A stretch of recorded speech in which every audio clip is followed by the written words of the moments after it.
What's your favorite scary movie? Be like, I'm dying. If some guy came up to me and said, "Hey, big guys," I'm like, "It's over and done. We're married now." Someone in the movie, so I'm like, kiss. But Oh God, what a sea of humanity. Good evening, my boils and ghouls. It's spooky month. Welcome back, everybody. Welcome into 52/1994, your live movie conversation podcast where we dive deep into the movies of 1994. I'm your host, Cody, and I'm thrilled to be joined this week by my fantastic co-host, Spencer. For those tuning in for the first time, we're so glad that you're here. Each week, 52 of them to be exact, we explore a different film from 1994, whether it's a classic hit or a quirky gem. We'll dive into this year's most important releases, discuss them in detail, and chat with the guest about their thoughts and experiences with the movie. Also, while getting them finding out what they've been watching lately besides this film. Today's movie of choice is called Wolf, simply Wolf. And before we jump into this week's movie, let's welcome our guest, Spaderman, Spencer. Spencer, thank you for joining us. Have you seen the film that we were to had you seen this film that we're talking about? No, I had seen the Leonardo DiCaprio and Margot Robbie one, but not the one that was based on, which is 1994's Wolf. I had not seen that. Not okay. Okay. He ended up going to Wall Street. Spoiler. Spoiler alert. He goes to Wall Street and gets in a lot of trouble. So yeah, gets into them drugs. That's what drugs will do to you. Yep. It'll send you right to jail, even if you are the biggest, baddest wolf there is. Yeah, that's why I just stick to rabies. Have you ever seen any werewolf movies before? Ooh, that's a good one. That is a good one. I don't think I have. You know, I'm not a big werewolf or vampire guy, so yeah. I've not seen either one of those. There was that. What was that one that was funny? Pottersville or something? I don't know if that's technically. That's about a Sasquatch. That's right. Yeah. That damn Sasquatch. It's close, right? I mean, they're cousins. They are cousins. They're related. Oh, you know what? The third Harry Potter movie. Okay. Yes. Very important part of the Harry Potter franchise when it got dark. I have seen Twilight, I think, once. I don't know if the full movie. Maybe. They played baseball. They do play baseball. There are werewolves in that. That's what I remember. And the werewolf goes back, obviously this is a tale as old as time, they would say. But this goes back to even the Universal monsters, the Wolfman, the original black and white film.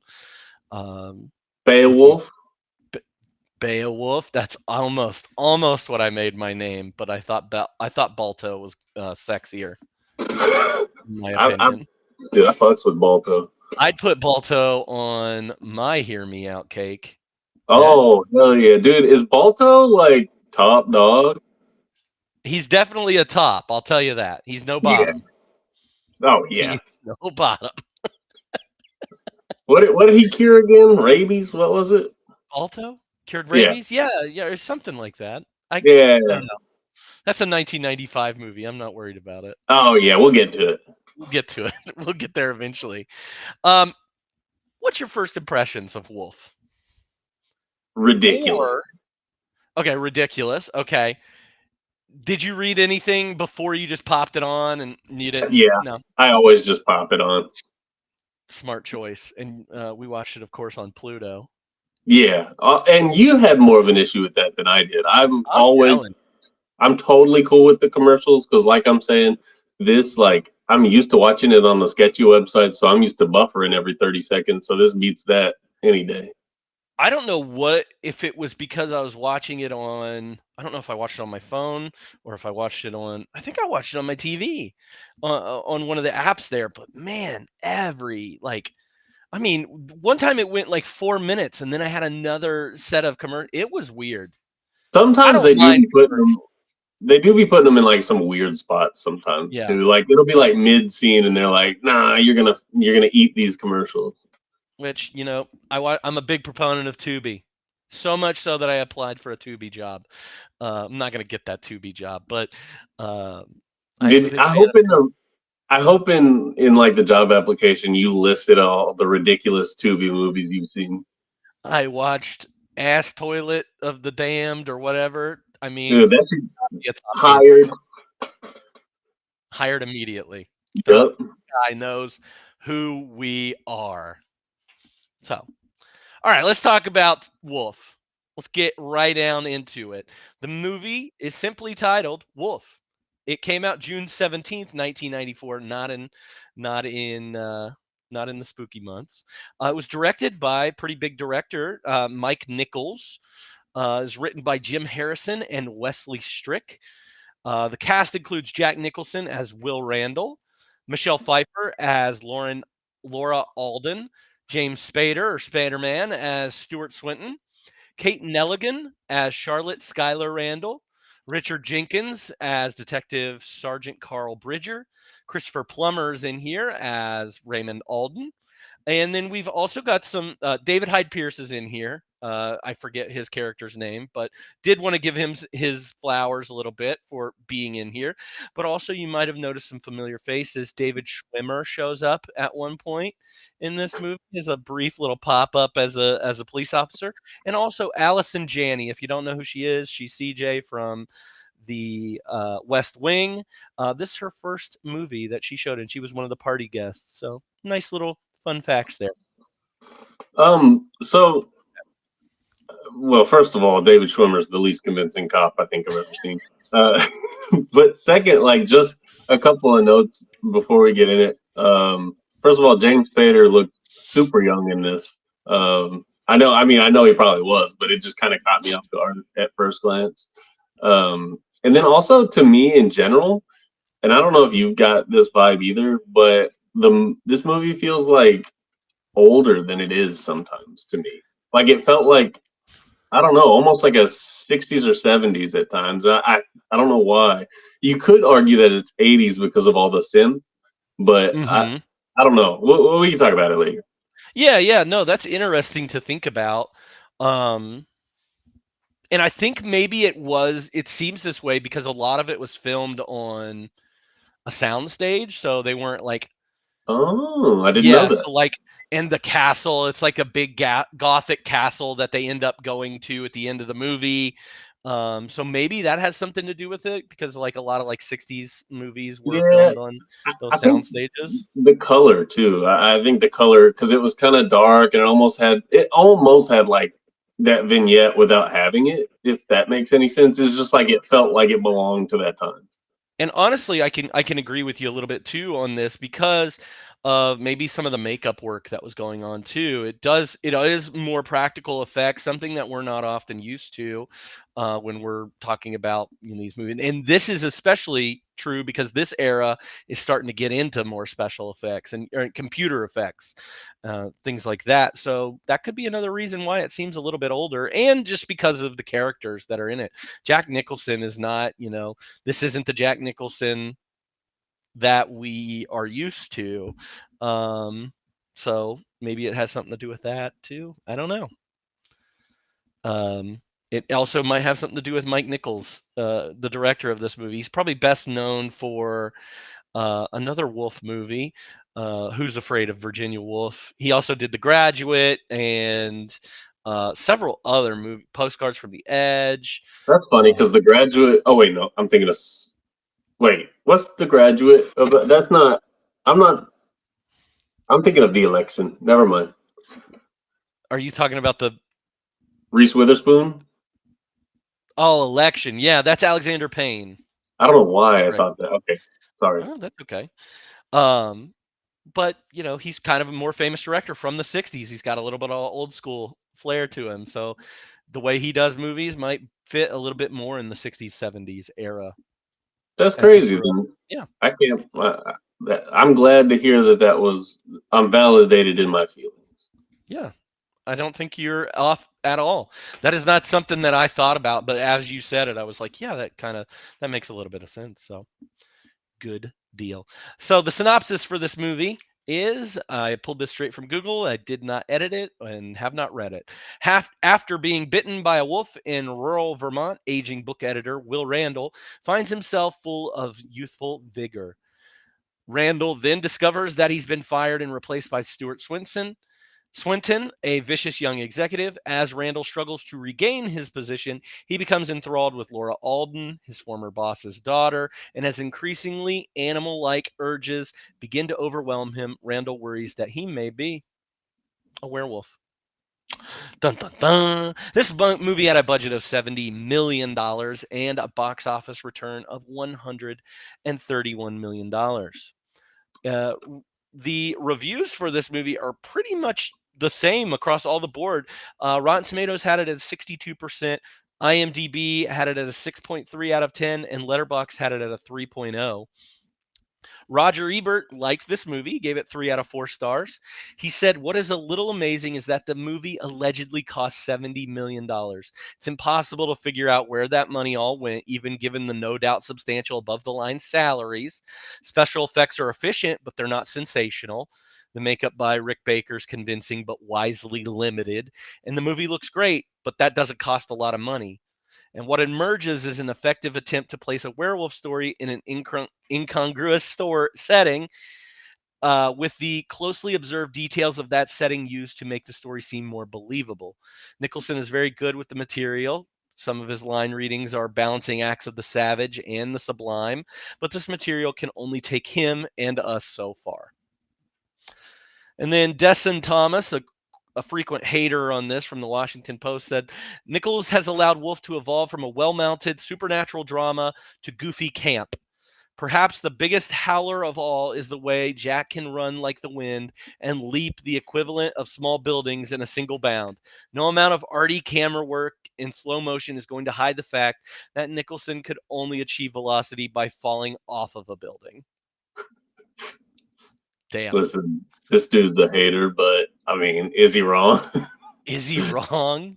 He came down in a bubble, Doug.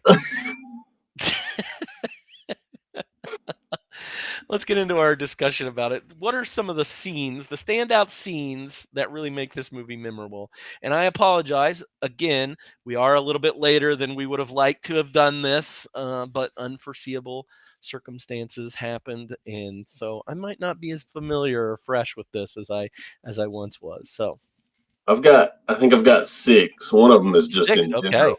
But the first one, and some of them aren't even full-fledged scenes. They're just kind of points in the movie that that kind of stuck out to me and made it to me. So there's a really early transition that I liked that they did. So I guess kudos to the director for it. But they did a close-up of the wolf's eyes, and at first I thought this was about to get like mad cheesy. And I mean, it was a little cheesy, but it was a little cheesy, yeah. It's fine. But so they go close up from the wolf's eyes, and you hear like what sounds like a wolf growl, and then like it goes to Jack Nicholson gargling, and I was like, "Oh hell yeah!" That was like, pretty good, yeah. That was good. I was like, "Yeah, that." This is the scene I think most look like the scene prior to this where he's driving and gets bit by the wolf and everything. That was my first scene that I put down. And this felt very 60s to me, like very 50s, 60s, like Hitchcock, because him driving in the car looked terrible. Yeah. Well, and the wolf biting him looked terrible too. Oh yeah, it looked terrible. But I thought this scene was really, really funny in a way. But I also was like, where's he coming from? Why is he doing this? He looks angry. He just looks pissed off to be there. And yes, I could tell from what was behind him or when he's driving in the car, it looked so bad, so cheesy. Yeah. But I kind of liked it because I know you're not a big fan of like the older movies. And I'm a huge fan of like the Hitchcock movies. I watched I love Psycho and Vertigo and Rear I Window. love Psycho too. And to be fair, the reason I don't like those is more of an audio thing, less than a visual thing. Interesting. I didn't know that. Yeah, it's I don't know, man. audio mixing, and then of course the old timey voices is hard to get by. Yeah, some of the way that they still talk in like play dialogue, and it doesn't feel cinematic in a way. Yeah. So yeah, I get you. I understand. I watched The Birds for the first time recently. Oh And yeah. really enjoyed the hell out of that. So it's a good time. But yeah, the bite was the scene that I had first, going into that gargling scene as well. It's a good transition. You're right. It was. I was. Go I was ahead. impressed. I'll let you keep going. Okay, the other one was, well, the scene in general, but also just the fact that the boss invited all of his employees to the mansion so they could find out if they had a job or not. How insane! Dude, it honestly would happen today, 100%. Yeah, it's like, congratulations, we just merged with this huge company. Come Yup, over, hang out with us. dude. Let me meet with you all one by one. The elite being out of touch, just it doesn't stop. It was so good. Offered him the Eastern European division. Oh yeah, God. Which I wonder if that's kind of a nod to just like, I don't know, Dracula a little bit, like Transylvania, like Eastern Oh, Europe kind of thing. Maybe that's a that nod to some of those. I bet it is. I didn't even think about that. Yeah, it's interesting though. Also, kind of a waste of, and I don't know if you know Christopher Plummer. Or have seen that guy in anything else. He's the main. He's the dad from Sound of Music. He's the he's in so many movies, but a very classically trained actor. He was in Knives Out. He's the old guy in Knives Out. Oh, okay. That's probably the most recent thing that he was in. He's passed away in 2021. But I felt like he was kind of wasted in this movie. He doesn't really do much. Yeah, but I mean, what he did do, I thought he did a good job at. He's in one of my a great movie, The Girl with the Dragon Tattoo. I don't know if you've ever seen that movie. I just saw that he's in A Beautiful Mind as well. Yeah, great actor, and I do feel like he was wasted a little bit. He was here to fire people and to be the dad of our second main character. And he's all out of children. Oh wait, And and I'm all out of children. Yeah, what a fucked up party to be invited to, and that's where Will finds out that he is being moved, aka being fired, to the Eastern European division of book publishing. Yeah, I don't get it either. It's just kind of a random thing, and that James Spader's character Stuart is going to move into his role. He's younger, he's hotter, he's more in touch, he's more ruthless. That's what it was. He has that dog in him. Yeah, because the old guy said, "I didn't know you was that ruthless," didn't he? Or was that? Oh, was it to him? Okay, I couldn't remember. It was to him later in the movie when he came back and was like, "You're going to give me my job back, and you're going to do this stuff, and this is what you're going to do with Stuart." Yeah, he was like, "Oh, if I'd have known you were that ruthless, I would have never done this in the first place." Yeah. But it was Jack Nicholson's own dog that he just got in him that caused him to get his job back. Gotta get that dog in you. Gotta get that dog in you, fool. Gotta get that chicken bake in you. You got chicken bake. What else you got? I don't even remember why he was doing this, but at one point, well, hold on. At one point, he was chasing a deer in full work attire and absolutely insane sideburns. And that gallop and those jumps and the music and that underbite, it was something else. I almost forgot that he chased down the deer and ate the deer. And another callback to Wolf of Wall Street. There's an underbite scene in that too. Just saying. Is there? Yeah, Leo goes. I don't remember. There's a gif of him doing it. I'm sorry, I'll find it later. That's okay. I just think of anytime I see an underbite or Jack Nicholson doing anything animalistic, I think of his scene in The Departed. Oh like, yeah, we got a rat in our mix, a sniveling. That's pretty good. Yeah, I'm pretty good at it. I'm pretty good at being a rat. Well, gotta be good at something. I know, right? This is why they pay me the nothing. I forgot all about the deer. That deer looked terrible. Yeah, dude, that scene was not good, but it was certainly memorable. It was kind of funny. Like there are parts of this movie that I think are funnier than they should have been. That's what I Yeah, found myself when I was watching this. Like this movie's definitely not taking itself so seriously. It knows, hey, this is still yeah, a supernatural wolf movie, whatever. Which I kind of liked that it knew that it was yeah. playing along a little bit, and everybody seemed to be having a good time with it. So Well, I mean, and you could especially tell kind of from the rip whenever he got bit, like the heightened senses and stuff, like the heightened hearing was kind of ridiculous because he'd hear like phone call from far away, and then he'd smell like what somebody ate like the night before or some shit, and you're like, oh, okay, this is this kind of movie. yeah, I like that. I like those little scenes where he's like, "Hey, maybe you should lay off the tequila in the morning, bud," and then he calls him out later on the phone. Oh, it's so good. So That good. I did really like those two. I didn't have that as my scene because it wasn't really one scene in particular, but yeah, Yeah. I like those nuances too.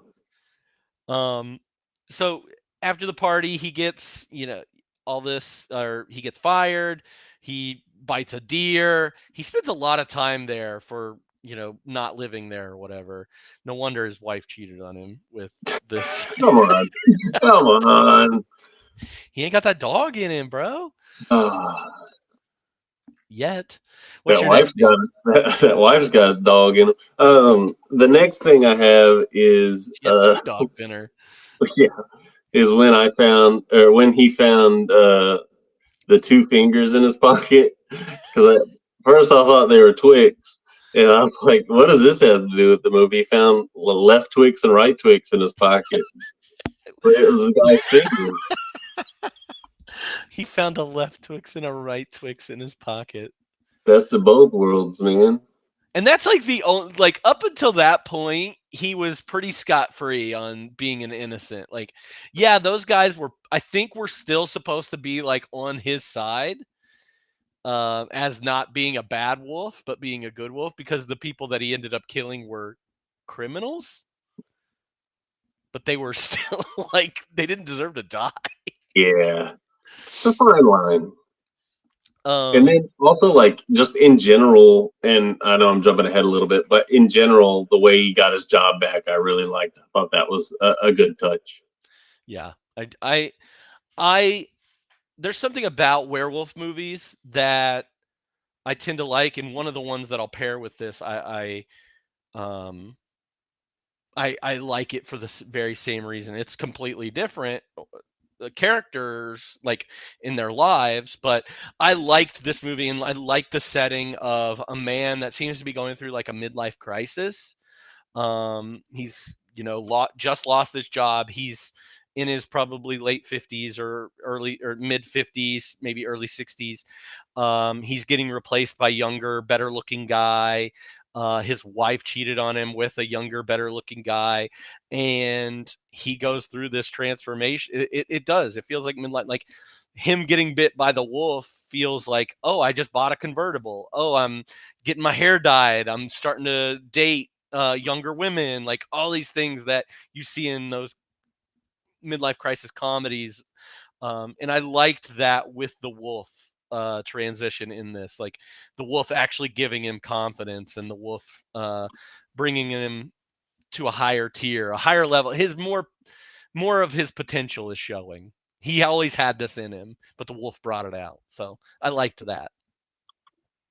And I like that about werewolf movies, because I think it's fun that you can take these pretty meek characters and then bring out their animalistic tendencies or their true potential, and it's fun to see the main characters in with that true potential. So I think especially with Jack Nicholson, who I always feel like is a pretty powerful performer in movies, play this guy kind of, he never seems like weak, but he definitely doesn't seem strong. He seems competent. He seems good at his job, and I do think that he does a really good job of balancing like the way he acts in this. So I just wanted to say that.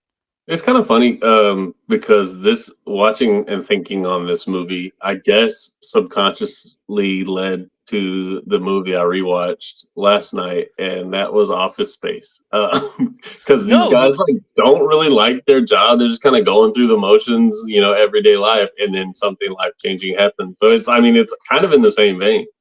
it's funny when I typed in movies like this Wolf or whatever. Office Space was one of the ones that came up. Oh, It's that's crazy, crazy. yeah, and it goes to it is about that like big changes in their life or feeling,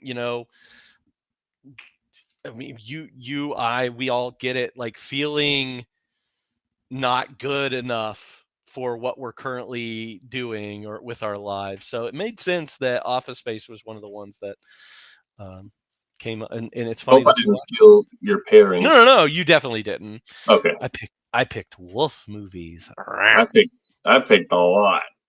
Oh, that's good. That's good though. What's your next scene?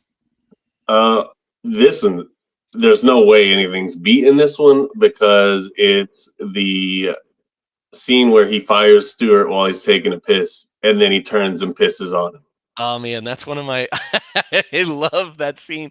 I had it in the. I didn't want to write it down because it is funny and brief, but that's in my biggest laugh scene too. That's Oh definitely yeah, my it's biggest so laugh. good. I thought it was so good. I love that him peeing on him. There's a couple great lines in there too. Um, I did like that scene. Is this? But that's before the white, like when him and his wife fight, right? Ooh.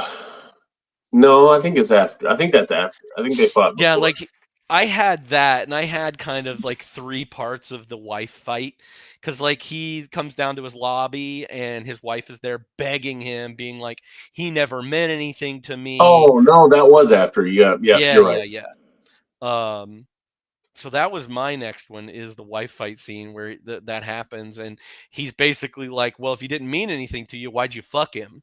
I loved like some of his lines to her when she was trying because like he was like, yeah, because he's not the boss anymore. Is that why? And then like you said, you were like, oh, so you did this to me with somebody who doesn't even mean anything to you. I was like, damn, like Yeah, it was dude, good. dude says all the right things in an argument the way I wish I could. That is one thing I will say about this movie is that I thought it was written really well. Like there were I didn't feel like there was a lot of cheese in the dialogue at all. I never Not as felt much like as you would expect. no, not at all. And interactions like that where he is fighting with his wife was very good. Um interactions with him and Stewart. Like there's that scene where Stewart's like um I want you to quit your job or like what do you want from me, Will? And James Spader's character he's like, "Do you want me to quit my job?" And um he's like, "Yeah, I want you to quit your job. Will you do that?" And he's like, "No, I'm not going to do that." Like it was I love that interaction That that he was has right there cuz it's like super authentic and that is something that people do. Is like, "Hey, I love yeah. you. You're my mentor. I'll do I will anything. do anything." And it's really it's an empty gesture to say that most of the Yeah. time. And we've Hey, I all do done it it. too. Yeah, I was Yeah, I gonna was say about I to do say it all we the time. all do it. Like if you need anything, let me know. Like, and I'm in the back of my mind, I'm like, you better not need anything because I ain't Yeah, doing it. please don't need anything. There are some I choose to think that when the right opportunity comes and somebody's like, "Yeah, I need your help." I'll be like, Yeah, "Okay, I'll help you." but but if it's you're something right. You're small, like, I please do not ask me yeah, for, $10,000 right now. yeah. Or Please like do. I got plans tonight. If you make me come over, Yeah. I'll be so pissed. No, yeah, I think the writing in this is really good. Now there are some things I have problems with, okay. but we can get to it. But I also had written down the dead, like his wife gets discovered dead in the park, and then the police get, on there. They start to think about Will, and they go to her apartment, Laura's apartment, to find Will there. Of course, he was there the whole time, even though he was howling in the park at one point. As one Uh, does. As one does when you're a Let's, wolf. you and know you're- what? Let's make it our mission tonight. Everybody go to a park and go howl for a little bit. Get it You know what? out. I bet RFK Jr. loves this. Oh, This 100%. movie. Just But killing instead of a things. wolf eating his brain, it's worms. He's always like leaving dead animal carcasses in the park and blaming it on cyclists and Those damn cyclists, dude. damn Sasquatch. I like the police in this too. It gives a little extra fun to this movie. Richard Jenkins did a great job. Yeah, we love Richard Jenkins. I like seeing him kind of in these early roles, and I feel like he's become way more popular in the last 10, 15 years, especially after Step Step Brothers. Brothers. Yeah, where he's a T-Rex. He always wanted to be a T-Rex. But I like that police scene because Laura learns that James Spader's character is probably a werewolf as well, and that he's going to kill Will's character. Will's character or Will. And the cops don't know what the hell's going on. They're just trying to get a murderer. What do you do? Dude, that was a hell of a twist with James Spader becoming one too. I thought I don't know. I really liked that twist. I thought it was very M. Night Slam-a-Lama Ding Dong before his time. Yeah, he looked cool too. Yeah, I think they made Spader look cooler than they made Will. That's what I'll say. I don't know the context that they give him. I was just like, all right, yeah, you look cool. You look pretty cool. It kind of reminded me of Dayman and Nightman from the Nightman Coming. I'm going for gasps. James Spader was definitely going for gasps in this movie. Oh, yeah. What else you got? Sorry, I trumped. The only other one I have is the gunshot scene, just because it was also ridiculous. The gunshot scene? Yeah, with James Spader jumping really high in the air and somebody having time to pull out a gun and get him. It made that insane jump. Yeah, I had the whole standoff at the end of the movie as there were times when it was a little stressful. There were times when it was a little goofy. There were times when, man, I love the lead up to it when James Spader just goes ham on the security guards that are there. It just runs over that dude's head. That shocked me. That came out of nowhere. I was like, oh, yeah. Man. That was incredible. But yeah, there were some times where I was like, this is hard to watch. Especially when he he has like a good interaction with Laura, and then it turns into a bad interaction with Laura. And gets a little dicey there for a few minutes. But eventually Will gets out and they have a little wolf off. It's great. Yeah. I could have done without the sexual assault, probably. Yeah, like it was just kind of weird. Yeah, that was uncomfortable in this movie. It didn't fit. And I have one of those lines there, but the only reason I do is because of how Laura responded to it. That I liked in it, but yeah, the assault stuff was a little just weird when I was watching it. So any other scenes that stood out? Nope. Cool. All right, who's your favorite character, or is there a scene stealer? I've put maybe for both, I guess. James Spader. Spader-Man, dude. Dude, James Spader's awesome. He is awesome. I feel like he gets overlooked, and we haven't seen him in many things. Like he did a lot of TV, obviously, in the 2000s with The Office, and then he did that. He was in Boston Legal, or one of those. Yeah, Boston Legal for a while. What's the other? He was like bald, and he was like a criminal mastermind in one of the Blacklist, I think is what it was called. Like that was his thing for like the last 10 years. But like we've already seen him in Stargate. Thank you, Joseph. Stargate, he was great. I feel like he had a really quiet 90s, but every time he shows up, he's awesome. He was great in the 80s. He's a good villain. He's a good like main dude. I don't know if he could ever pull off being like a charming, likable guy. Yeah, he definitely should have got more work though. But because like even in Stargate, he's playing like this nerdy dude, but he's like a cocky nerdy dude. Yeah. Yeah. And it makes him a little bit hard to like, but I love him no matter what he does. I could see him being like, if you wanted to say his ceiling would be like a John Cusack. Mm-hmm. Do you think he could be a John Cusack? No, I guess. I think he could. Have you ever seen High Fidelity? No. I think that is the level of John Cusack that he could be. Because John Cusack character in that is, he is the main character, and we're supposed to like him, but he's also kind of a douchebag. I think that's the level. That's right up his alley. Yeah, it sounds just like something he would kill at. Yeah, no, I love James Spader in this. I do like. I would give a little shout out to Richard Jenkins as his little cop role. I liked him a little, but my favorite, I went with Will. I said Stewart was my Scene Stealer, but my favorite character was Will, and I came into the. Oh, sorry, hold on just a second. Oh, he's unplugged. I got unplugged. Oh no. What will we do? What will we do? What will? No, I came into this movie thinking that we were going to get a very phoned-in performance from Jack Nicholson, and I was happily surprised to. Honestly, I am too, because he probably could have phoned it in, because this movie wasn't really set up for a whole lot of success. It didn't seem like. Yeah, and I was impressed what he put into it, and like him embracing that wolf character and being more confident and more, aggressive in work, with love, all these things. I think you're still unplugged, dog. I am. I can hear you, but it's very obviously through the computer.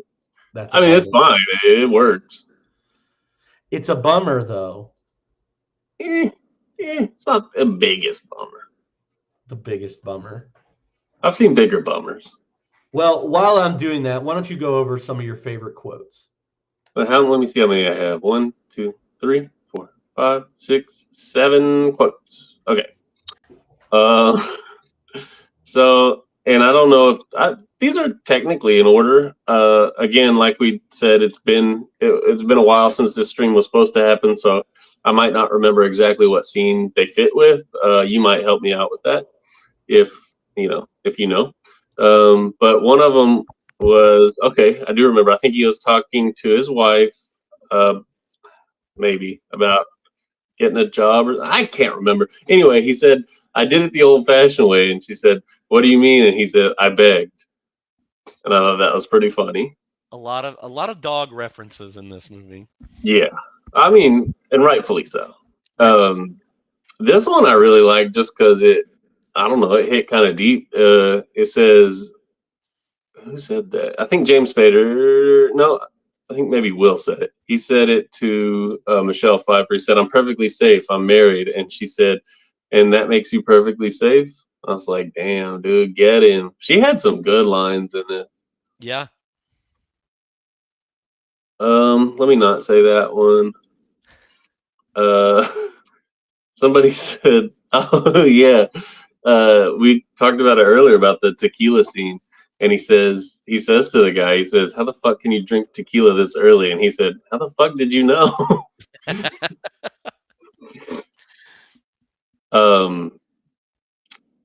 Another one, I think this is Michelle's. Yeah, I'm pretty sure this is Michelle Pfeiffer's character. Somebody asked her, "Has the worm turned?" And she says, "The worm has turned and is now packing an Uzi, Mary." I think it was her. It might not be. Yeah. I wonder what that would be in response to. The night before, the party before? I don't know, man. I told you, I can't stick on. These things were definitely said. Yes. Somebody said, "What is it about a full moon?" I think this is one of the cops. Both of these next one are from the cops. They said, "What is it about a full moon?" And so he says, "More light." I loved that line. I thought that was so good. That was good. And then the last one I have is from a cop. I'm pretty sure it's from Richard Jenkins. He's talking about when Will pissed on Stewart, and he says, "Did he say on his shoe or in his shoe?" I had one from that scene where Stewart's walking away and he's like, "Jesus, suede shoes," and Will responds, "Asparagus," which I love. I was like, "If you ever had asparagus, you know it stinks. Yep. You pee it out." And you know what else? You know what else does? What? Those little smacks, sugar smacks. The little Oh, yeah. Ding-dong. What is the deal with that? Why does that make your piss stink? No idea. I'm glad that you agree. To research it. Oh, I'm kidding. You're not on the. I usually have you do research. No, well, I mean, I'm glad you agree though, because it's not just me being crazy. Okay, good. I'm about to go eat some sugar smacks now and test this theory. It's the excess glucose in your body trying to flush out. I guess there's too much sugar on them. That was my early Google. You know what? I like it. That's good. Sometimes, I get like after I've had coffee in the morning, same thing kind of happens. Like there's a slight like caramely smell to my pee. Sounds delicious. Invite me over. Brew me a cup, please. It's the best part of waking up. It's in your cup. One of my favorite interactions in this movie is when Will is talking to his doctor, and the doctor is telling him about this kid. He said, "Yeah, this kid was sitting in front of his pool, and the next thing you know, he has brain damage." And then Will says, "Is he all right?" And the doctor says, "Who?" He says, "Your friend's son." He says, "No, you idiot. He's got brain damage." That was a good one. Forgot about that. Let's see what else. Will says, "You're such a polished ass kisser that it takes my breath away." And Stewart says, "I kiss him like I see him." Oh yeah. One of the interactions, and this is at the end of the movie, and it's like that rough scene, is Laura is kind of like trying to get out of the situation with Stewart, and he says, "If you find me so attractive, how about me fucking you to death right now, darling? How would that be?" And she says, "I don't know. I'll have to try it." I thought that was kind of a badass reply. I don't know. I have to try it. Like, I ain't scared. I think that's all the lines that I put down. Anything else you got? What did you skip over? It was just kind of funny, but because it's not even a full sentence because he gets cut off appropriately. So, and it's one of the authors talking about getting mad that they only get to write about like one thing, and he says it's exactly like telling a black food writer she can only, and then he gets cut off. And I'm like, damn, like the creativity to put that line in there and have him cut it off at that point, I thought was good. That's good. All right. Biggest laugh, cry, scare, or thrill?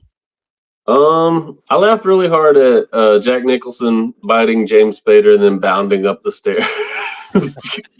Oh yeah, he's quick, man. Dude, he takes it like 5 steps at a time. It's incredible. Like Mario. Yeah, that comes from the peeing scene is what I laughed at the hardest. Yeah, it was so good. Yeah. Anything else? Cry, scare, thrill? That's it. What's the most ridiculous moment or most what the fuck thing in the movie? This movie had a lot of them, so I have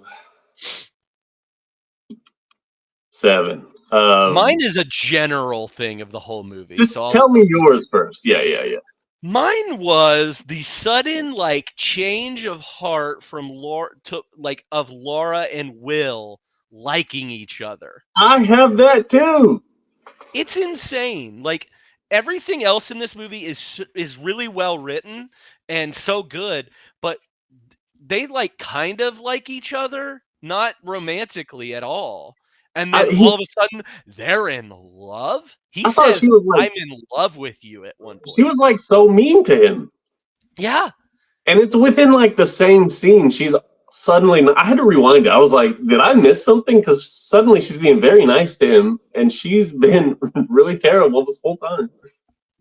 It's kind of crazy. Like, yes, as a general state, like he is laying in bed with her at one point. He's like, I've never loved anybody quite like you. I'm like, you were with your wife for a long time. Did they cut a scene or something accidentally? They must have, because that was a little insane to me. And I guess they needed it to make her give a shit about him, but just have him interested the whole time. Yeah, stop making it like this nagging relationship where they're just mean to each other the whole time.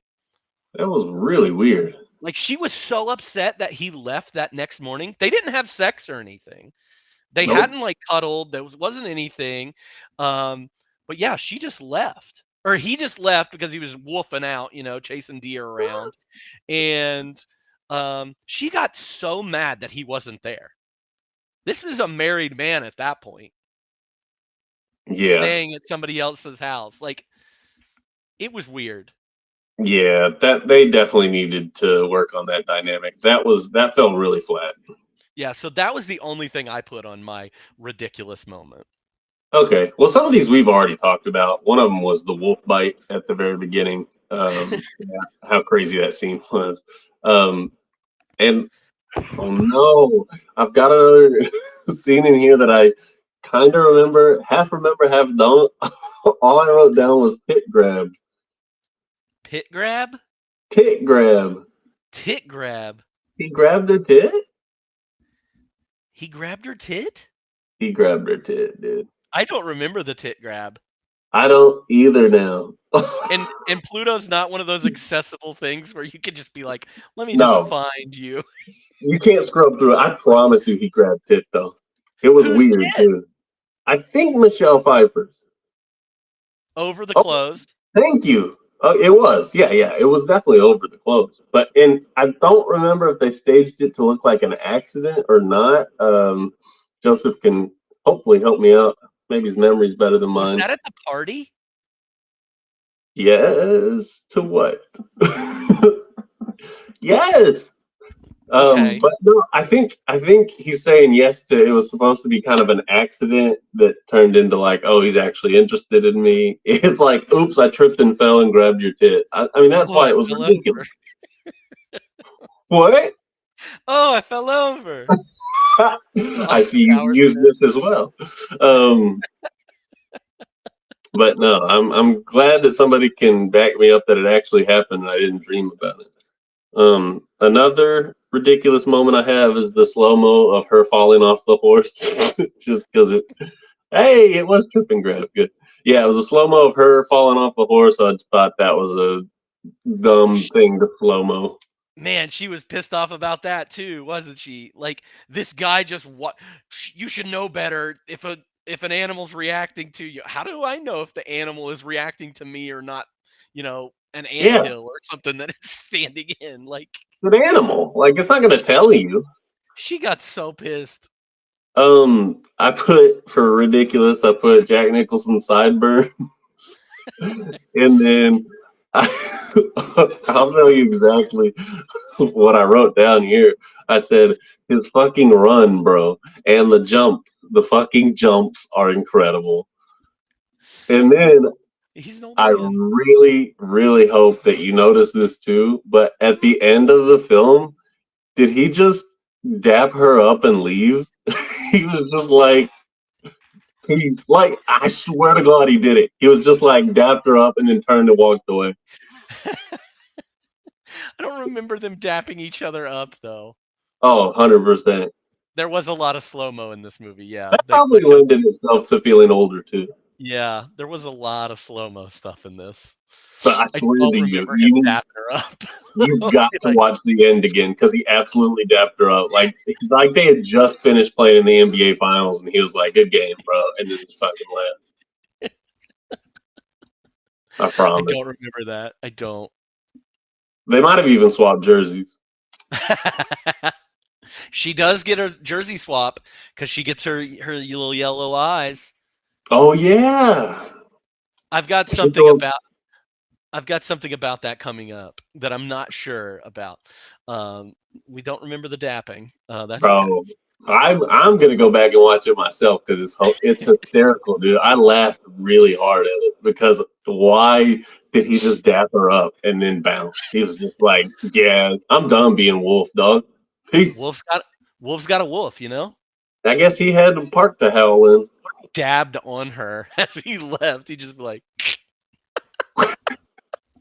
That would have been so good.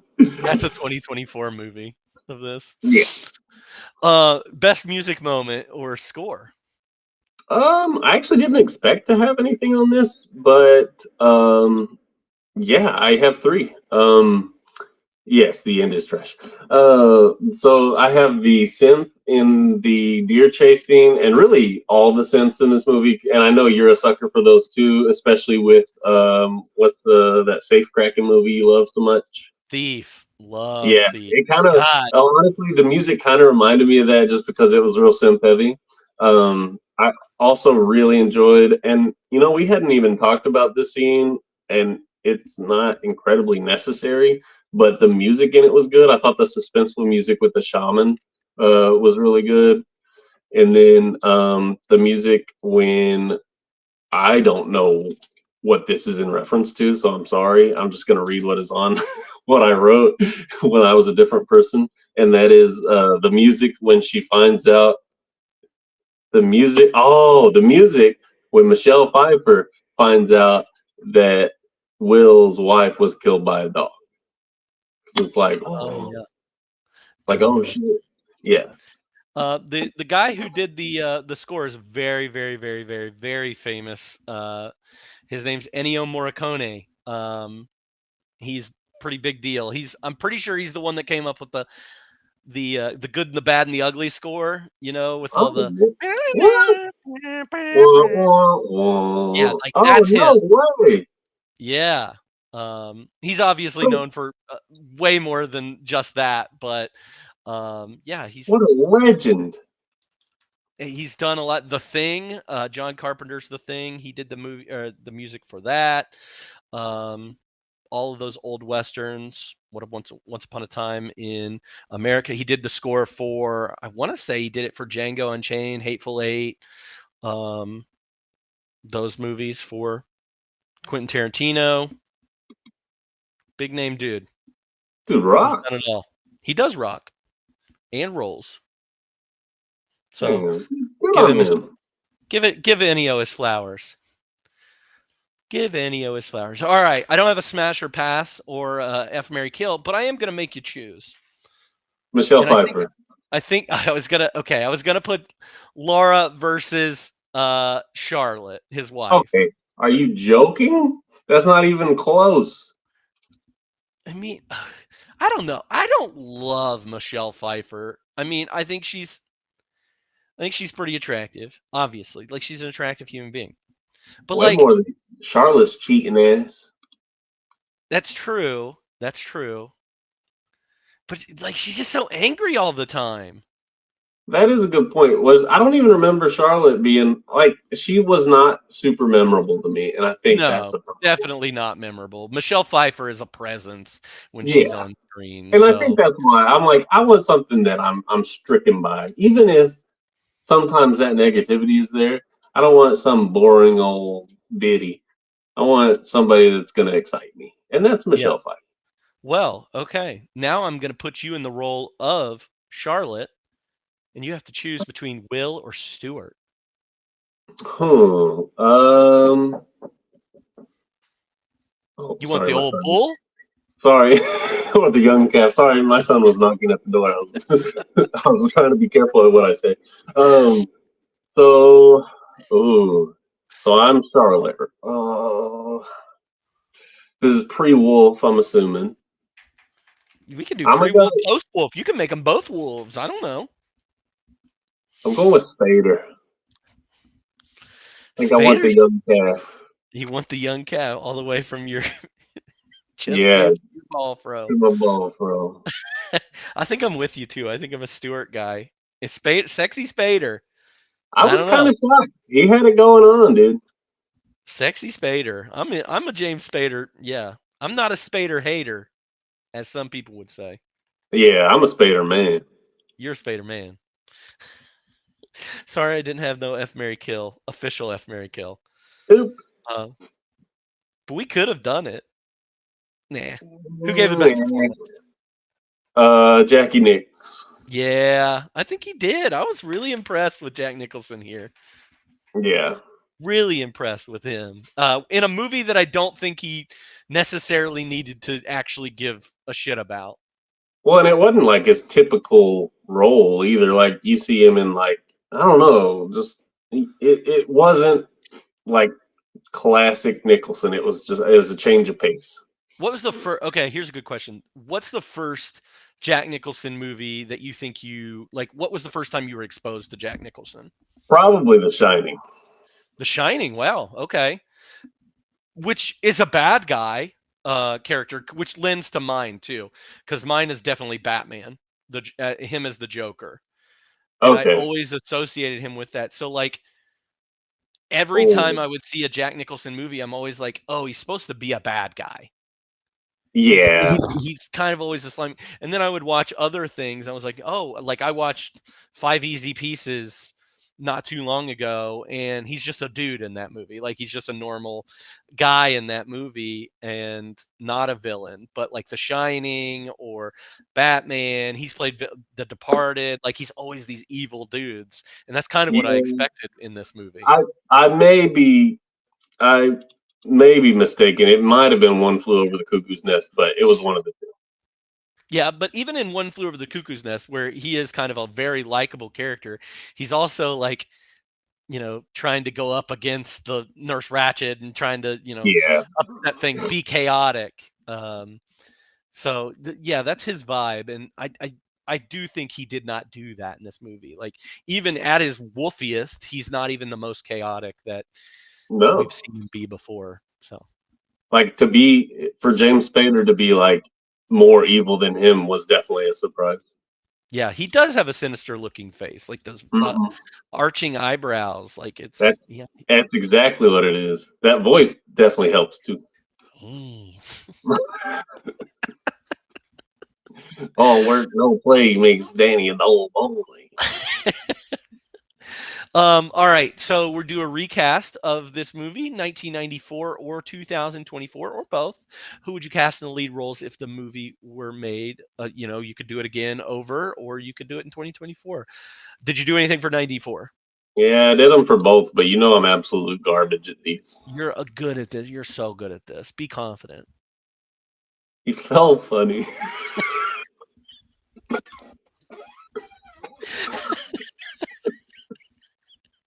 It shouldn't be as funny as it is. It shouldn't be. You're right. So this first one I feel like is way too obvious, but I did it anyway. So as Will, I did Sir Anthony Hopkins, thinking, Silence of the Lambs type, Obviously, that one just makes sense as a wolf, Yeah. And then for Michelle, well, thank you. For Michelle Pfeiffer's role, I put Uma Thurman, thinking of like Pulp Fiction. Yeah. And then for the James Spader role for Stewart, I went with Stanley Tucci, and that was just because I like him. He's handsome. Gucci Tucci. Yeah. I went pretty similar too. I really like the Anthony Hopkins one. I really like the Uma Thurman one too. I think I don't know why I was even thinking of Uma Thurman at the time. I said Warren Beatty, who's also kind of like an older actor that worked a lot with Jack Nicholson. Aging, I think he could do this. He does both drama and comedy and serious and stuff. We'll see him next year in a couple movies. He was also Dick Tracy, if you ever watched Dick Tracy the movie, which was terrible. Sharon Stone or Demi Moore in the Laura role. I would like, honestly, either one of those. Yeah, I think Sharon Stone I think would have done a really good job. Jodie Foster, somebody says that's a pretty good one too. Yeah, Jodie Foster from Maverick. Yeah. 2024. Did you do any for that? Yep. I did your boy Cillian Murphy for Will. I really like that because I kind of went a similar, I think similar in their faces. I think he would do a fantastic job of slowly turning into like that crazed animal. I think he would be fantastic. I like that. I like that maybe more than mine. I picked Mads Mikkelsen. Oh, that's a good one too, though. He's just got like that villainous looking face, but I honestly love when he plays like a good guy in movies, which happens a couple of times. One of my favorite movies of the last like 4 years is a movie called Another Round with Mads Mikkelsen. He's great in it. Yeah, I need to finish that. Who else you got? For Michelle Pfeiffer's role, I put Florence Pugh. And then, that one was just kind of. I mean, I love Florence Pugh. She can be in anything. I was a little bit proud of the James Spader role on this one, and that was Barry Keoghan.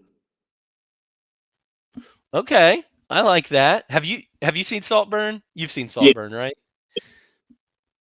That's what I'm thinking. Like, kind of him and Saltburn is a good Stewart. I picked. I had 2 for each of these, for both Laura and Stewart. For Stewart, I picked Theo James or Charles Melton.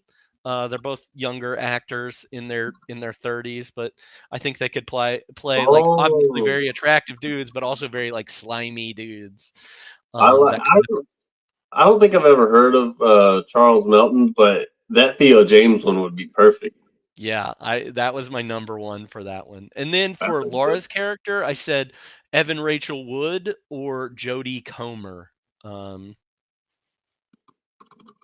love Jodie Comer. Big fan. Yeah, you got me. I don't know either one of these. That's all right.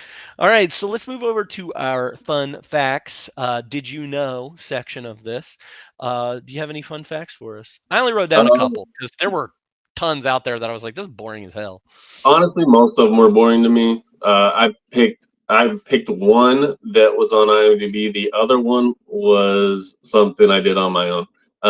So the first one is just the fact that this movie opened in theaters the same night as the O.J. Simpson chase. Ooh. I think that's just like a really interesting nugget. Like, imagine that happening the same night as like the premiere for I don't know. It's just wild. That's cool. No, that's fun. And then the other one was just because the publisher's house looked really familiar. And I was like, has this been in anything else? So I took it upon myself to research it. And it's at a place called the Old Westbury Gardens in Nassau County, New York. And it was featured in The Age of Innocence. Oh, with Michelle Pfeiffer. Look at that. Look at me doing my own Did You Know? I know, right? I love that. Good for you. I had 2 as well. And one of them is an actual fact. The other one is just a theory. So this says, although the movie is about a werewolf, the particular word is never mentioned in the movie at all. They say demon wolf several times. I wonder if there's like I wonder if there was like a copyright issue, maybe with like werewolf that somebody had. I don't know. I did notice that because I was like, what? They didn't say werewolf. Yeah, it is interesting. Yeah, I wonder if there's a copyright or a trademark with werewolf that they couldn't use. That's crazy. Who knows? Paramount might own it. The other thing is there's a common fan theory that Laura is actually the wolf that bit Will to begin the movie. Ooh, I'm into it. I like that, right? Because we never see her get bit, but we know she's a wolf at the end of the movie. It makes it a little bit more exciting because that ending is so trash. Oh, yeah. I mean, you could also assume that, like, maybe Jack Nicholson bit her whenever they were. Yeah, whenever they were, like, banging it out. Yeah. A little bang bite. Oh, yeah. Bang bite and the bang bus. A little bang bite and the bang bus. No big deal. Whoa, spoilers. No, I'm kidding. I like that show. I love Midnight Mass. Big fan. But that is a good point. They never refer to them as a vampire But in the also, though, I wonder if they don't do that on purpose because, like, even to me, and maybe this is just me, to me, even the word like vampire or werewolf, if I'm seeing it advertised for a movie, is like, I'm not going to watch it because that seems cheesy. But if you called it something else, it would fool me because I'm not a smart man. Well, that is one thing about like every horror movie and maybe not so much after Scream. I had been thinking about, or I'd listened to a couple podcasts about Scream recently. Scream's like one of the first horror movies that actually references horror movies. Oh, yeah. Yeah, so like in this universe, does a movie about werewolves exist? Does the lore about werewolves exist? So why would they call it werewolves? It's like, in Walking Dead, they don't call them zombies. They're called walkers or whatever they give. So they're not referencing what they actually are because they don't know that that's what they're called. Mass This may media wise. be this may be the absolute dumbest question of all time, but where does the name werewolf come from? Does it? I don't know. Where? Wolf. Like Where? what is? Like I don't know. Yeah, Was like the a where part of it. I don't know what the Yeah. where. born in a warehouse? You'll like the way you look. I guarantee it. Yeah. I don't. I know. I seriously don't know. Like it's just. I don't know. It's always bothered me a little bit. I'm sure it's something real technical and linguistic that's dumb, but I like my theory. I don't know. We'll have to. Hopefully, some people are out there googling right now, trying to Oh, I help thought us you out. were hacking into the mainframe. Werewolf. Werewolf. Werewolf. Do you werewolf? Do you werewolf? All right. I don't have any other fun facts about the film. Feel free to put stuff in the chat if you do. We'll read it out. But like a fine wine and dish, if you could pair this movie with another movie for a double feature, what would you choose? My man, I have. Whew, this is a long section for me. I have too many movies. I couldn't decide on one. So obviously, we mentioned Anthony Hopkins before. I think the obvious choice would probably be Silence of the Lambs. If you wanted to stick with that scary, I've got Rob Schneider's Animal in here. I love that. I love that so much. I think that would be a hell of a change of pace between these two movies. I've got the Shaggy DA. Do you know what I'm talking about? Yes. The one where the dog stands up and punches the guy. Yeah, hell yeah. And hear me out on this one. What women want, because basically a guy is given heightened senses he doesn't really want, and then it's up to him to try to choose whether or not he wants to try to cure them or what to do with them. So also, ironically, the Bradbury House, which is the location of the building they used for the publishing house in Wolf, was featured in What Women Want. I like that. Listen, I stayed up all night. I've got strings all over my walls connecting every location. There is no Pepe Sylvia. There is no Carol in HR. Hello. And my wife actually, because I was talking to her about this movie, she actually mentioned this one. I haven't been able to do a lot of research on it, but apparently there's a movie coming out soon called Night Bitch. And here is the synopsis. An artist who pauses her career to be a stay-at-home mom seeks a new chapter in her life and encounters just that when her nightly routine takes a surreal turn and her maternal instincts begin to manifest in canine form.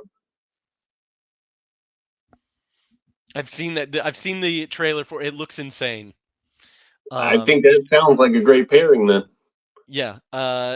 It definitely looks insane. But yeah, kind of like this. What I got? What do you got? I picked wolf movies. The one that I was referencing earlier, and maybe I, talked about it last year when I did watch it around the same time, is a movie called Ginger Snaps. It's about two sisters, and one of them gets bit by a wolf and becomes a werewolf. But I think it's unique, as this one was talking about, like changes in our life, going through those midlife crises and everything.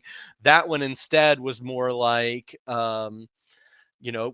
becoming, going from being going through puberty essentially, getting your period, becoming a woman, all these things, and all this like attention that you get once you start developing, and like I thought it fit nicely with this. Is there a reason why it's called Ginger Snaps? I think the main girl, the girl that her name's Ginger. I was gonna ask, and she snaps. Yeah. She snaps. I love that. The redhead. That's true. And then I picked American Werewolf in London, which is like a horror comedy movie from the early 80s. Really good, like special effect, like practical effects work in that movie about like changing into a werewolf. That's kind of what it's mostly known for. There's some good stuff in there. I really enjoyed American Werewolf in London too. So if you're looking for some werewolf movies, then there's also The Wolf of Snow Hollow, I believe. You sound like you haven't seen this. No. I'm trying to think of it. Snow Hollow. Yeah. Wolf of Snow Hollow, which it's like, is there a wolf out there attacking people? Is there not? Is it a person? I like that one. And then another werewolf movie is called Werewolves Within, based on the game. That's another comedy. It has the guy from Detroiters in it. Not Tim Robinson. I know who you're saying. Sam Richardson. He's the main character in it. So if you want to see a comedy about werewolves and it's a horror comedy, check that one out. It's nice. I like those. I was gonna ask you at the beginning of this movie, if you were Jack Nicholson and you hit this wolf, are you stopping to drag the wolf away after you hit it, or because I'd have kept on trucking? Especially if it's a wolf. Now, I've been known to hit a few wolves. Jeez. No. I swore up and down. I hit something on the way back from Little Rock to Cersei, and I swore up and down it was a wolf. I destroyed it with my car, whatever it was. There are no wolves in Arkansas. So I probably hit a deer, to be honest with you. Somebody's pet. No, you hit somebody's husky. It was on the highway, though. Pets can get out. I mean, it was a huge dog, if whatever it was. Could have been a coyote. Could have been a coyote. I destroyed that thing, and it destroyed my car, so we're even. Fair enough, yeah. Also, oh God, I didn't know what you were doing with your hand. There was one part of this movie that what did they talk about a blood clot at some point in this movie? Do you remember? Blood clot. It was like, what's wrong with you? Do you have a blood clot? And for some reason, the only thing I wrote down was blood clot, more like bomba clot. And then I thought that was really funny for a really long time. And I giggled. But I can't remember what it was in reference to. I love the little things that you get out of movies like these. Blood clot, more like bomba clot. You're insane. All right, on a scale of 1 to 5, how likely are you to rewatch this movie? I put a 4 because that was enjoyable. Yeah, I had a good time. I gave it a 3. But yeah, I would definitely watch this movie again. If you could rate this movie from 1 to 5 overall, what would you give it? And I am going to rewatch it because I need to see that DAP scene. But I gave DAP up, Wolf. I gave it overall. I gave it a 3, which seems like to be the consensus among all the rating services out there. So I mean, how can you not rate it? It just seems like a perfect fit for a 3. Yeah, I think it's a little bit better than average, and it was fun. It was definitely fun to watch. So would watch it again. Love me some Spider-Man. Spider-Man rocks. It's all about Spider-Man. Well, big thank you to Spider-Man himself, Spencer Man. Before we wrap up, let's hear your recent movie recommendations. I've got some shows, some movies, a little this, a little that. One of them was a series on Netflix called Outlast.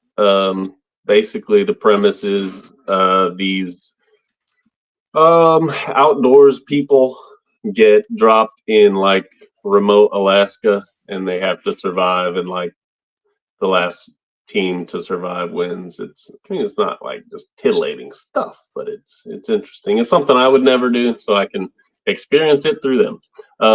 Also watched Hey, I'm glad somebody else knows what I'm talking about. I also watched, per my wife's request, Inside Out 2.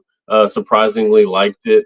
Did not like the first one in the slightest, so I was really skeptical going into that, but I ended up liking it.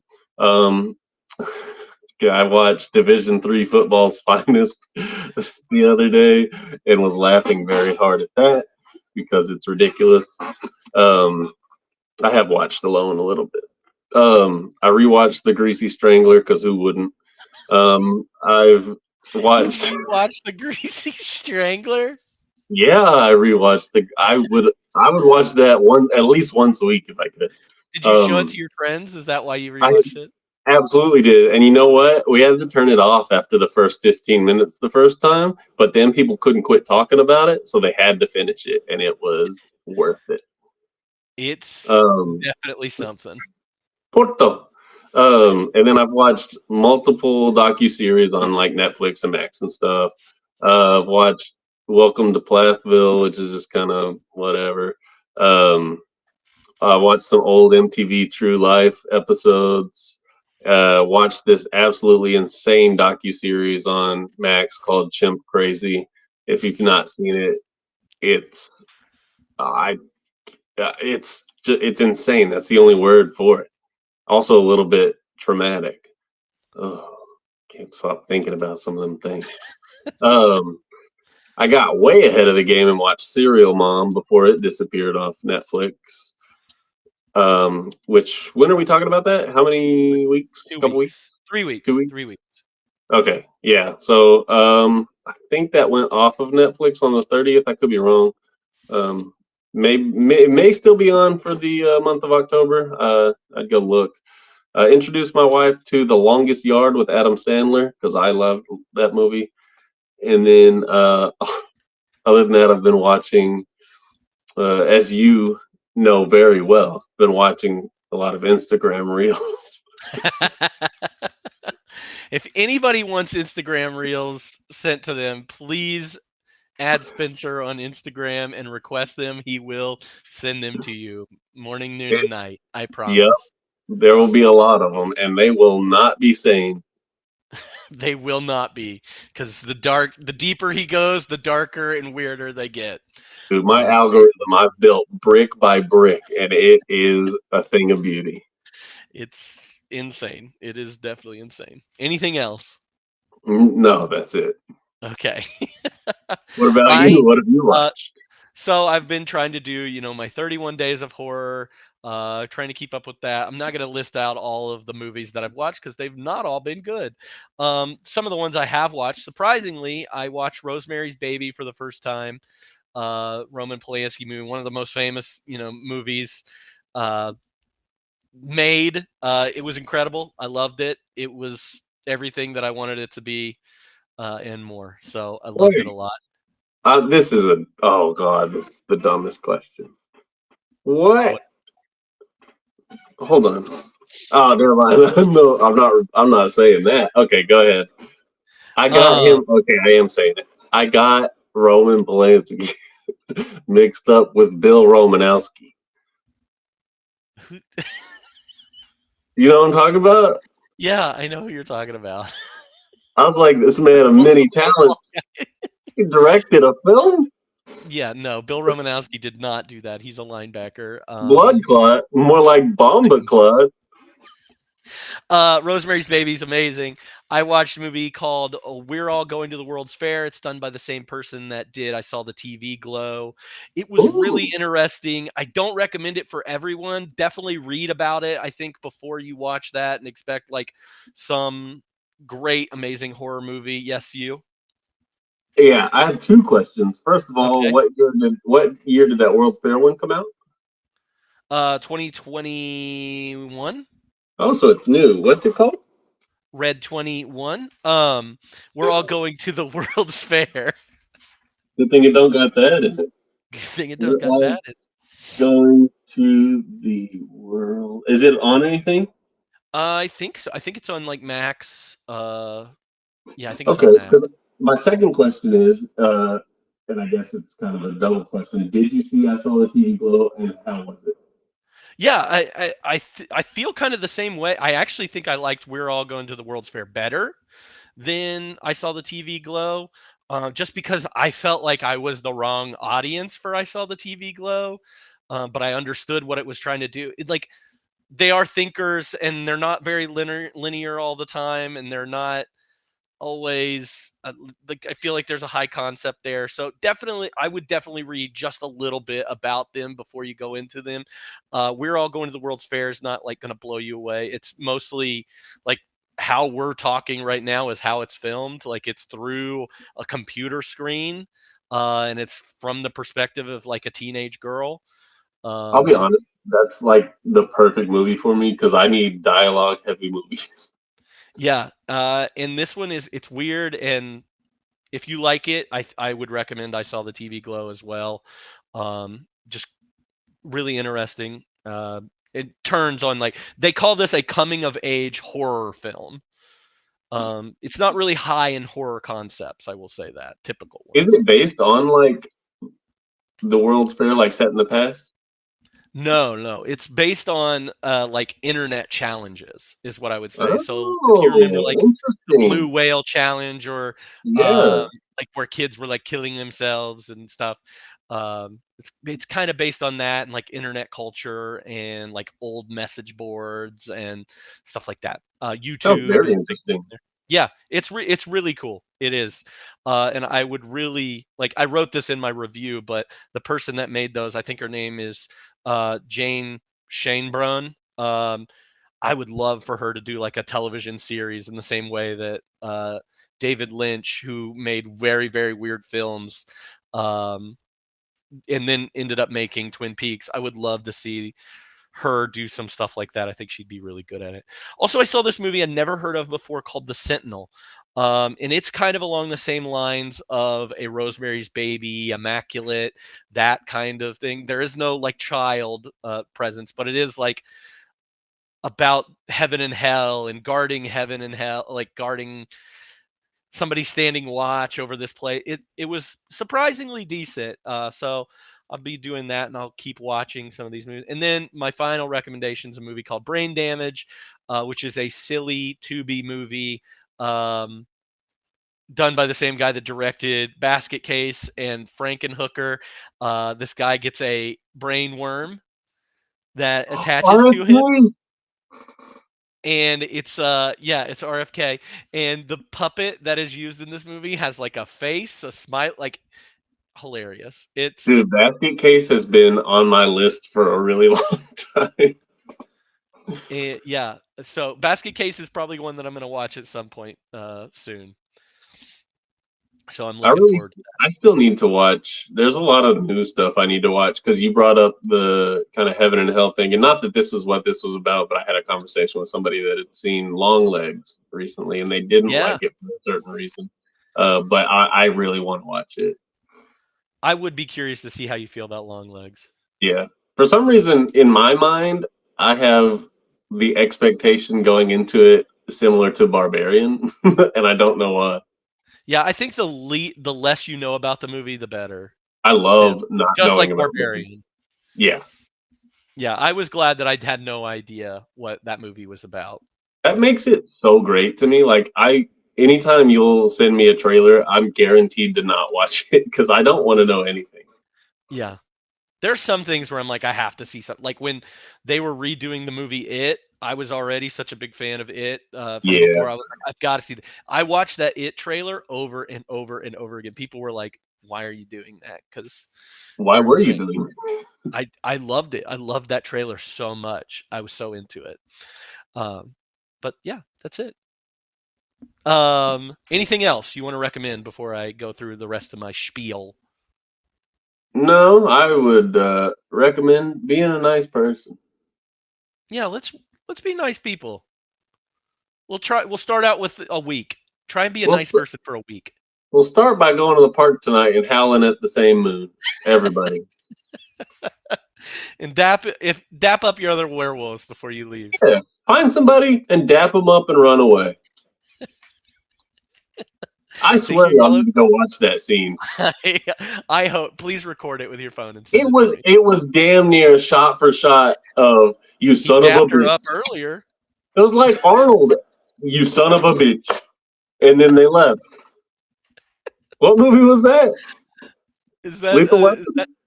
Is that No, it's not Lethal Weapon. That's Predator, right? Predator. No, That's right. Yeah. I mean, it's that's basically what he did, but in wolf language, he said, in "You wolf son of a language. bitch." Ooh. All right. We're gonna get ready to get out of here. Okay, so every month we have a bonus stream, and this month's bonus stream is called Game Over, Man, where we'll be talking about 2 movies this month. It'll be at the end of this month on a Wednesday, the last Wednesday, and I'll plan that out. The movies are Double Dragon and Street Fighter, both video game movies. So do check those out. We are doing an extra credit this month. We're doing I kind of dropped the ball. I got sick and everything, but we're doing a Coen Brothers movie ranking podcast. That'll be next Wednesday at 7 Eastern. If you'd like to be involved and have your opinion known, I'll drop all that in our Discord. So if you want, join that Discord if you're a new follower or if you haven't done that before. And I'll drop the link in there so that you can join. And I don't care who shows up. We can have a good discussion with this. Are y'all ranking all of them? Yes, all of them. Okay. And of course, like I said, you can get that information by joining our Discord server, which is included on the link tree on my Instagram or through Twitch, however you're watching this. And you're always welcome to follow us on Instagram and check out my account on Letterboxd as well. Next week, this coming Sunday, very shortly, we're going to be covering Mary Shelley's Frankenstein, the Kenneth Branagh adaptation of Mary Shelley's Frankenstein, and it's streaming currently video on demand wherever you can buy them. I don't care where you go, sketchy searching, do your thing, whatever. So we'll be doing that this Sunday, and I think that's everything that I've got. So thank you to everybody that has joined, everybody that has followed, everybody that has subscribed. You all are wonderful. I really appreciate you and hope that you have a good rest of your week, and we'll see you again this Sunday. Thank you for tuning